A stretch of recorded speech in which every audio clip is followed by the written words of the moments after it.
సూర్యాపేటలో 8 సర్కిల్ అంటే అందరికి ఐడియా ఉండకపోవచ్చు. 8 మంది ఇన్స్పెక్టర్ సిఐసార్ వాళ్ళు ఉంటారు. ప్రతి సిఐసార్ దగ్గర ఒక విలేజ్ ఎంచుకోవడం జరిగింది. మన నాగారం సిఐసార్ ఏరియాలో మన 3 పోలీస్ స్టేషన్లు ఉంటాయి, Aravalli, Tirumalagiri, Nagaram.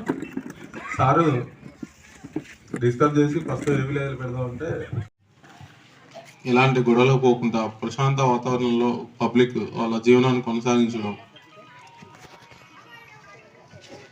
Anti social elements అంటే చట్ట వ్యతిరేక పనులు వేస్టోల్ని చేయకుండా అడ్డగించడం, ఇంకా చాలా కారణాలు ఉన్నాయి. మనకి చీఫ్ గెస్ట్గా హెడ్ క్వార్టర్ నుంచి డిఎస్పీ సార్ని ఒక ఆయన అపాయింట్ చేసినారు. సార్ గిట పోలీస్ స్టేషన్లో ఉన్నారు, సార్ వస్తున్నారు. ఎండో రైతు కూలీ వీళ్ళే ఎక్కువ మంది పబ్లిక్ ఉన్నారు. వ్యవసాయ ఆధారిత జీవన విధానం ఎక్కువ ఉంది విలేజ్లో. కాబట్టి ఇంత ఏమంటారు, రైతులు ఇంత కష్టపడి వాళ్ళు సంపాదించే ప్రతి రూపాయి వాళ్ళ పిల్లల ఎదుగుదలకి, వాళ్ళ ఫ్యామిలీ డెవలప్మెంట్కి ఉపయోగపడాలి. అలా కాకుండా వ్యసనాలకి, ఆల్కహాల్ అయినా, గాంజా అయినా, డ్రగ్స్ అయినా, ఇంకా బెట్టింగ్, గేమింగ్ అంటే పేకాట, betting, online betting, games, apps download చేసుకోవడం. ఎవరో సోషల్ మీడియాలో నేను ఇట్లా బెట్టింగ్ ఆడితే డబ్బులు వచ్చినాయని చెప్తే నమ్మి మనం డబ్బులు పెడతా ఉంటాం. వాటి ఎట్టి జోలికి పోకండి. ఇంకోటి ఎగ్జాంపుల్, భయ సన్నీ యాదవ్ అనే ఒక ఆయన బైక్తో వెళ్తూ ఉంటారు. పిల్లలందరికీ తెలుసు, పెద్దవాళ్ళకి తెలియకపోవచ్చు. మన ఆయన మీద కూడా కేసు అయింది, నూతన కల్లా అతని మీద. ఆయన ఎవరినైనా వాళ్ళ ఏమంటారు ఇన్స్టాగ్రామ్ ఐడి అయినా, ఇంకా యూట్యూబ్, ఫేస్బుక్, రకరకాల ఐడీలలో ఆయన ఫాలో అయ్యి ఆయన చెప్పే మాటలు విని ఏదైనా యాప్లో డబ్బులు పెట్టి బెట్టింగ్లో డబ్బులు లాస్ అయిన వాళ్ళు ఉంటే మీ విలేజ్ నుంచి నూతనకల్ పిఎస్లో కేసు రిజిస్టర్ అయింది. అక్కడ విట్నెస్గా మిమ్మల్ని ఎవరైనా వెళ్ళి ఆయన చెప్పబట్టే మేము ఇందులో గేమ్ ఆడినాం, మా డబ్బు ఈ విధంగా లాస్ అయిందని చెప్పి స్టేట్మెంట్ ఇస్తే అతనికి ప్రాపర్టీస్ గిట్ ఉన్నాయి, అటాచ్ చేస్తారు. ఒక అవకాశం ఉంటే అటాచ్ అయింది అనుకో, హెల్ప్ జరిగే అవకాశం గిట్ట ఉంటుంది, వాడికి శిక్ష పడే అవకాశం ఉంటుంది. ఇప్పటికే ఒక 5 మంది వచ్చినారు మా నూతనకల్ చుట్టుపక్కల వాళ్ళు. ఒక 5 మంది ఆయన వల్ల 2 lakhs, 5 lakhs, 10 lakhs అది చెప్పే మాటలు ఇట్లా డబ్బులు బెట్టింగ్ యాప్లో పెట్టినాం, మేము లాస్ అయినాం అని చెప్పి 5 members వచ్చి నూతనకల్ పిఎస్లో స్టేట్మెంట్ ఇవ్వడం జరిగింది. ఎస్పీ సార్ ఇన్స్ట్రక్షన్ ఏంటంటే మన ప్రతి మండలంలో, ప్రతి విలేజ్లో గిట్ట వాళ్ళ బాధితులు చాలా మంది ఉన్నారు. మీరు చెప్పండి, విలేజ్ పబ్లిక్ చెప్పండి, బాధితులు పోయి స్టేట్మెంట్ ఇస్తే వాళ్ళు శిక్ష పడే అవకాశం ఉంటుంది. నెక్స్ట్ మన దగ్గరికి ఇట్లా ఛానల్స్ పెట్టి ఇట్లాంటి చట్ట వ్యతిరేక పనులు చేయమని ఎవరైనా ప్రోత్సహించినట్టుంటే మా దృష్టికి తీసుకురండి, వాళ్ళ మీద కేసు బుక్ చేయడం జరుగుతుంది. ఎవరు ఉత్తగా డబ్బులు ఇవ్వరండి. ఏ యాప్లో డబ్బులు పెడితే ఆ యాప్లో డబ్బులు పెడితేనే డబ్బులు రావు. వాడు మన దగ్గర డబ్బులు పెట్టమని ప్రోత్సహిస్తున్నాడు అంటే వాడు వాళ్ళ దగ్గర ఒక డీల్ మాట్లాడుకొని మనం డబ్బులు పెట్టండి, మీకు ఫోన్లు గిఫ్ట్ ఇస్తా, బయాస్ అని ఫోన్లు గిఫ్ట్ ఇస్తా అని కూడా ఉంటాయి వీడియోలు, పిల్లలకి ఐడియా ఉంటుంది. ఫోన్లు గిఫ్ట్ ఇస్తాను అని చెప్పి వాళ్ళ ఫోన్ టాస్ మీద, ఓవర్ మీద, గేమ్ మీద గెలుస్తుంది, ఈ జట్లో ఇంతమంది ఉంటారు అంటే కంటిన్యూగా బెట్టింగ్ చేస్తున్నారు. తల్లిదండ్రులు అబ్జర్వ్ చేయాలి, పిల్లలు ఏం చేస్తున్నారు. మీరు ఇచ్చే కాలేజీకి ఎలా ఇచ్చే రూమ్ రెంట్ కోసమైనా, హాస్టల్ ఫీజు కోసమైనా, బుక్స్ కోసమైనా, ఫీజు కోసమైనా, కాలేజీకి ఇచ్చే మనీ వాళ్ళు దేనికి ఖర్చు పెడుతున్నారు, వెళ్తున్నారా వెళ్ళట్లేదు, ఉంటుందా కొనట్లేదు అని తల్లిదండ్రులు ఎప్పుడూ పిల్లలు అబ్జర్వ్ చేస్తూ ఉండాలి. ఎవరి పిల్లలైతే అబ్జర్వ్ చేయకుండా ఉంటారు, రేపు నష్టం జరిగిన తర్వాత మీరు దృష్టికి వచ్చిన తర్వాత అప్పుడు మీరు ఏం చేయలేదు. అందుకే ఇప్పుడు పెద్దలో చెట్టు అయినా మొక్క ఉన్నాను, మానయ్య ఉన్నాను అంటే చిన్నప్పుడు చెట్టు మంచిగా ఉన్నారు, అందంగా ఉన్నారు అది ఎవరి తల్లిదండ్రులు వాళ్ళు చెప్తుండాలి. మన పిల్లలకు మనం చెప్పుకోవాలి. మనం చెప్పవు, నెగ్లెక్ట్ చేస్తాం, కోపపడతా ఉంటాం. ఎవరో చిల్లర కావచ్చు, నువ్వు బ్యూటిఫుల్ అమ్మాయి ఎలా ఉంటుంది ఆలోచించాము. అలా తెలియదు ఆ వయసులో 17, 16, 15, 18 విచ్చేసిన నాగరం సిఎస్ సార్ రఘువీరెడ్డి సార్కి పవన్ కలుపుతున్నాం. Welcome sir, good evening sir.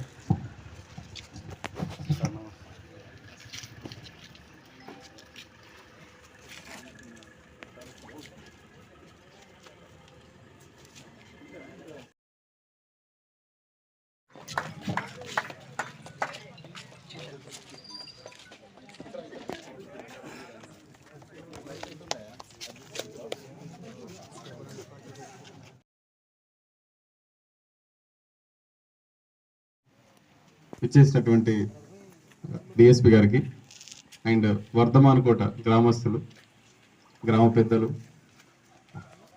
పేరు పేరున అక్క చెల్లికి అందరికి కూడా నా నమస్కారాలు. అయితే జనరల్గా అవేర్నెస్ ప్రోగ్రామ్స్ అప్పుడప్పుడు చాలా జరుగుతూ ఉంటాయి ఊర్లలో. ఇది జనరల్గా చేసే ప్రోగ్రాం కాదు.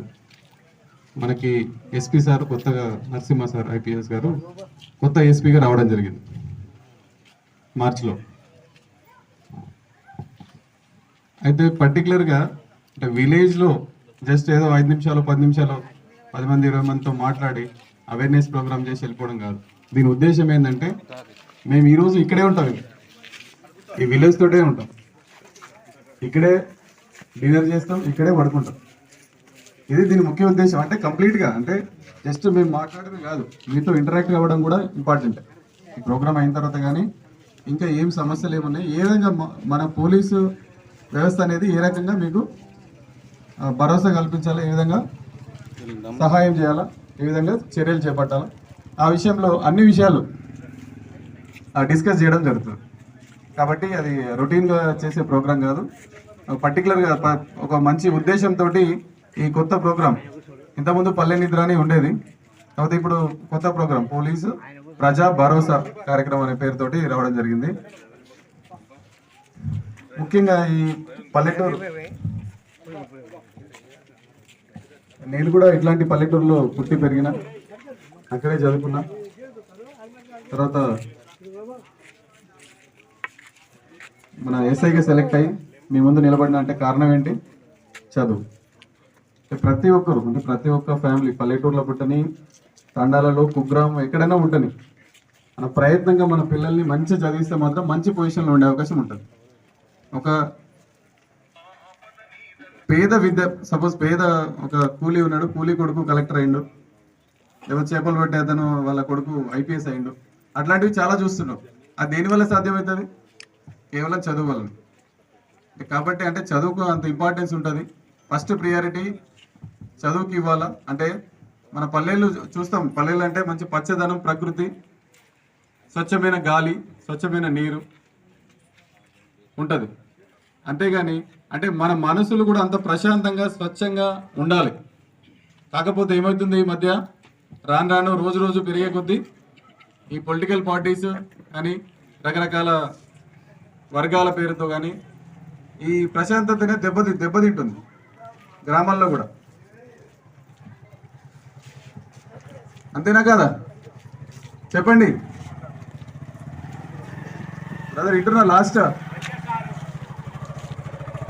వింటున్నారా? మన స్వచ్ఛమైన చిన్న పల్లెటూర్లలో ప్రశాంతంగా మనం ఊరోళ్ళు కలిసిమెలిసి ఉండాలా. అట్లాంటిది ఒక ఊరోళ్ళే పక్క ఇళ్ళోళ్ళే ఎందుకు కొట్టుకొని సచ్చే వరకు వస్తుంది. అంటే కొన్ని ఊర్లలో ఎందుకు వస్తుంది అంటే అనవసరమైన కక్షలు, ద్వేషాలు పెట్టుకోవడమే దీనికి కారణం. ఎందుకంటే ఒకటే ఊర్లో పుట్టి పెరిగిన వాళ్ళము, కులంతో సంబంధం లేకుండా, మతంతో సంబంధం లేకుండా అన్న అని కానీ, పెదనాన్న అని కానీ, మామ అని కానీ, వరుసలతోటి, తాత అని కానీ అట్లాంటి వరుసలతోటి పిలుచుకుంటాం. నేను కూడా పల్లెటూరులో పుట్టిన, నాకు కూడా అవన్నీ తెలుసు. విలేజ్ వాతావరణం ఎంత బాగుంటుంది. కానీ ఈ పొలిటికల్ పార్టీస్ అని కానీ రకరకాల కారణాలతోటి వర్గాలు కానీ గ్రూపులుగా కానీ ఈ ద్వేషాలు అనేది పెంచుకుంటున్నారు. అది ఎవరిపైన పెంచుకుంటున్నారు, కక్షలు ఎవరిపైన పెంచుకుంటున్నారు, గొడవలు ఎవరితో పడుతున్నారు, కొట్లాటలు ఎవరితోటి, చంపుకోవడం కొట్టుకోవడం దాకా ఎందుకు వస్తుంది? ఎవరికోసం? ఎవరి మధ్యలో అవుతుంది? మీ ఊరోళ్ళ మధ్య, మీ పక్క మీ చుట్టుపక్కల చిన్నప్పుడు కలిసిమెలిసి పెరిగిన వాళ్ళు, కలిసిమెలిసి ఆడుకున్న వాళ్ళే మీరే కొట్టుకోసం అవడం ఎందుకు? ఎవరి కోసం? అంత అవసరం ఏముంది? సరే మీరు రాజకీయం చేస్తారా చేయండి, ఒక పద్ధతి ఉంటుంది, దేనికైనా ఒక పద్ధతి ఉంటుంది. రాజకీయం అంటే ఎలక్షన్ టైంలో ఒక అర్థవంతంగా ఉండాలి. అది రాజకీయం చేసేది కూడా అర్థవంతంగా ఉండాలి. నీకు నచ్చిన పార్టీలు నువ్వు తిరుగు, నీకు నచ్చిన పార్టీకి నువ్వు ఓటే, మీటింగ్లు పెట్టు, ఒక పద్ధతి ప్రకారం ఏదైనా చేసుకుంటూ తప్పలేదు. అంతేగాని దాని పేరుతోటి గొడవలు, కొట్లాట్లు, పంచాయతీలు అనేది కరెక్ట్ కాదు. ఇక్కడ ఎవరు ఫైనల్గా లాస్ అవుతుంది? ఎవరు? మీ ఊరోళ్ళే, మీ వాళ్ళే, మీ చుట్టుపక్కలే, మీ నేబర్సే. కాబట్టి అది దృష్టిలో పెట్టుకోండి. ఆ కక్షలు అనేది అవి కరెక్ట్ కాదు. ఇప్పుడు రాజకీయం అంటే రాజకీయం వరకే, ఎలక్షన్ ఉంది, ఎలక్షన్ వరకు రాజకీయం, ఎలక్షన్ అయిపోయిన తెల్లారి మళ్ళీ అన్ని పార్టీలు అంతా కలిసి చేయాలా, మీ ఊరికి డెవలప్మెంట్ కోసం ఏం ప్రయత్నం చేయాలా, లేకపోతే ఒక పండగ ఉంది ఎంత మంచి చేయాలా, అట్లా ఆలోచించాలా. ఊర్లో లైబ్రరీ ఉందా?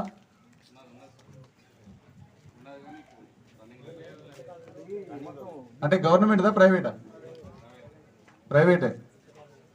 అంటే ఇట్లాంటి వాటిపైన కాన్సన్ట్రేట్ చేయాలి. అంటే మీ సమస్యలు ఇప్పుడు వాళ్ళు ఇట్లా చేస్తున్నారు, వీళ్ళు అట్లా చేస్తున్నారు కంప్లైంట్స్ కాకుండా మీరు అందరు కలిసి ఊరోళ్ళు ఊరు బాగు కోసం ఏం చేయాలి? మంచి రోడ్లు వేయించుకోవాలా, ప్రజాప్రతినిధులు కలవాలి, మంచి రోడ్లు వేయించుకోవడం కానీ, లేకపోతే ఒక లైబ్రరీ పెట్టుకుంటే పిల్లలకు చాలా ఉపయోగపడుతుంది. ఇప్పుడు గ్రూప్ 1 గ్రూప్ 2 చూడండి, చాలా పేద విద్యార్థులకు చాలా మందికి వచ్చినాయి. అంటే వాళ్ళకి అవకాశం కల్పిస్తే ఖచ్చితంగా ఉద్యోగాలు అనేది ఛాన్స్ ఉంటుంది. ఆ రకంగా పోవాలి. కానీ ఎంతసేపు ఈ వాట్సాప్ గ్రూప్ ఒకటి, వాట్సాప్ గ్రూప్లో రెచ్చగొట్టినట్టు కమెంట్స్ చేయడం అనేది నేరం. ఇప్పుడు సోషల్ మీడియా పైన చాలా ఎఫెక్టివ్గా కేసులు అనేది జరుగుతున్నాయి. సోషల్ మీడియాలో కానీ ఒక వర్గానికి కానీ, ఒక మతానికి కానీ, కులానికి కానీ రెచ్చగొట్టే విధంగా ఎవరైనా పోస్ట్ పెట్టినట్టయితే ఆ పోస్ట్ పెట్టిన వాళ్ళు దాన్ని లైక్ కానీ లేకపోతే థంబ్ సింబల్స్ దాన్ని సపోర్ట్ చేసిన ఎవరైనా కూడా అందరి మీద కేసులు అవుతాయి. ఎందుకంటే ఒక పర్టికులర్గా ఇప్పుడు కొత్త ఎస్పీ గారు వచ్చారు, ఇన్స్ట్రక్షన్స్ అన్నీ కూడా ఒక ప్రాపర్ వేలో ఇన్స్ట్రక్షన్స్ అనేది ఇవ్వడం జరిగింది. అంటే మీ ముందస్తుగా ఎందుకు ఈ ప్రోగ్రామ్ ఎందుకు ఇక్కడ సెలెక్ట్ చేసినామంటే ఇది చాలా నాగారం పోలీస్ స్టేషన్ లిమిట్స్లో పెద్ద విలేజ్, ఇంపార్టెంట్ విలేజ్, ముఖ్యమైన విలేజ్. కాబట్టి అందుకోసమే ఈ పర్టికులర్గా ఈ ప్రోగ్రామ్ స్టార్ట్ చేయడమే మీ ఊరితో స్టార్ట్ చేస్తాం. అంటే దానికి అంత ఇంపార్టెన్స్ ఉంది మీ ఊరికి. అంతే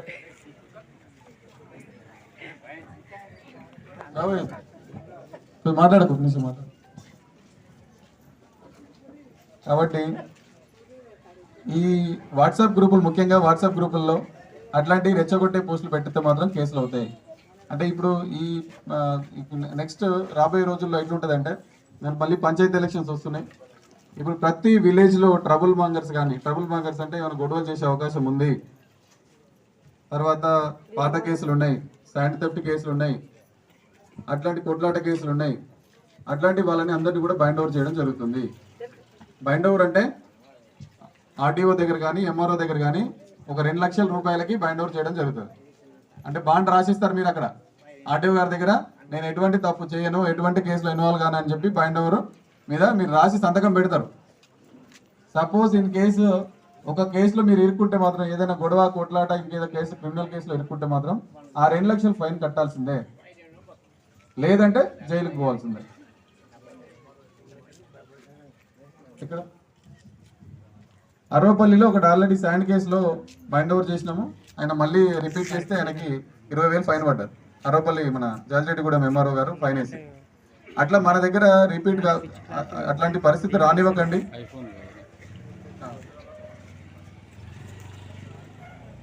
ఇంకా నెక్స్ట్ ఈ పంచాయతీలో ఇప్పుడు ఆస్తి కోసం, గెట్టు కోసం, ఆస్తి తగాదాలు, అన్నదమ్ముల పంచాయతీలు, ఇప్పుడు ఏదైనా ఒక సామరస్యపూర్వకంగా పరిష్కరించుకోవాలి అంతే.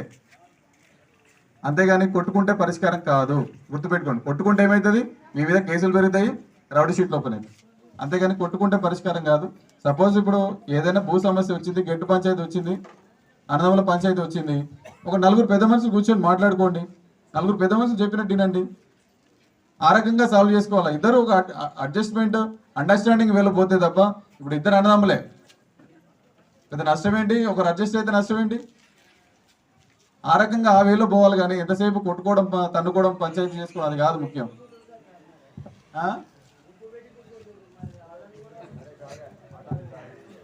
సరే మాట్లాడతాను, ఇది అయిపోయినాక డీటెయిల్గా మాట్లాడతాను నీతో. ఇది అయిపోయినాక చెప్పాయా నేను చేసుకోవడం అట్లాంటివి చేయకండి. ముఖ్యంగా నేను ఒకటి చెప్పచ్చు, అంటే నా పర్సనల్ ఒపీనియన్ చెప్తున్నా ఒకసారి. అంటే మనము ఈ జీవితం మనకు వచ్చింది, మనకి జన్మ వచ్చింది అన్నప్పుడు ఈ జన్మ సార్థకత కావాలంటే మనం మ్యాక్సిమం అంటే మంచి పద్ధతిలో మనం జీవించాలా. మన పిల్లల్ని ప్రశాంతమైన జీవితం లేనిపోయి, ఇప్పుడు చూడండి చిన్న ఇష్యూ కోసం మెంటల్ టెన్షన్, అన్నదమ్ముల పంచాయతీ తీసుకో, లేకపోతే గెట్టు పంచాయతీ తీసుకో, మనకి మనసు కొడుతుందా? ఆ పంచాయతీ వచ్చేదాకా మనసు కొడుతుందా? ఎంతసేపు మైండ్ ఆ ప్రెషర్ అంతా అంత ఎందుకు, అంత టెన్షన్ ఎందుకు పడాలా? ఆ సమస్య ఏదో పరిష్కరించుకోవాలా.